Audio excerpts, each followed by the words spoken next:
পরিবহন মন্ত্রণালয় ও সেতু বিভাগের প্রতিমন্ত্রী মোহাম্মদ রাজীব আহসান এমপি বরিশাল ও ঢাকার নৌপরিবহন মন্ত্রণালয়ের আওতাধীন বিভিন্ন দপ্তর ও সংস্থার কার্যালয়ে আকস্মিক পরিদর্শন করেছেন। পরিদর্শনকালে তিনি বেশ কয়েকজন কর্মকর্তা কর্মচারীকে কর্তৃপক্ষের পূর্বানুমতি ছাড়া কর্মস্থল অনুপস্থিত দেখতে পান। এছাড়া অনেককে অফিসে নির্ধারিত সময়ের পর কর্মস্থলে উপস্থিত হতে দেখা যায়। এই ঘটনায় প্রতিমন্ত্রী তীব্র অসন্তোষ প্রকাশ করেন এবং দায়িত্বে অবহেলা ও শৃঙ্খলা ভঙ্গের বিষয়ে সংশ্লিষ্টদের বিরুদ্ধে প্রশাসনিক ব্যবস্থা নেওয়ার জন্য কর্তৃপক্ষকে নির্দেশনা দেন।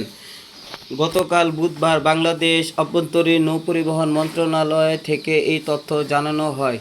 প্রতিমন্ত্রীর নির্দেশনার আলোকে বাংলাদেশ অভ্যন্তরীণ নৌপরিবহন কর্তৃপক্ষ বরিশাল কার্যালয়ে ড্রেজিং বিভাগ থেকে 9 জন, নৌ সংরক্ষণ ও পরিচালনা বিভাগ থেকে 2 জন, বন্দর ও পরিবহন বিভাগ থেকে 1 জন এবং হিসাব বিভাগ থেকে 1 জন সহ মোট 13 জন কর্মকর্তা কর্মচারীকে তাৎক্ষণিকভাবে বদলি স্ট্যান্ড রিলিজ করা হয়েছে।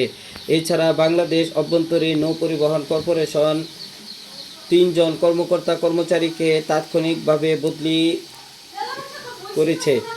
নৌপরিবহন মন্ত্রণালয়ের এক বিজ্ঞপ্তিতে এই তথ্য জানানো হয়। নৌপরিবহন প্রতিমন্ত্রী মন্ত্রণালয় ও এর আওতাধীন দপ্তর সংস্থা সব কর্মকর্তা কর্মচারীকে নির্ধারিত সময়ে অফিসে উপস্থিত থেকে নিষ্ঠা ও দায়িত্বশীলতার সঙ্গে দায়িত্ব পালনে নির্দেশনা দেন।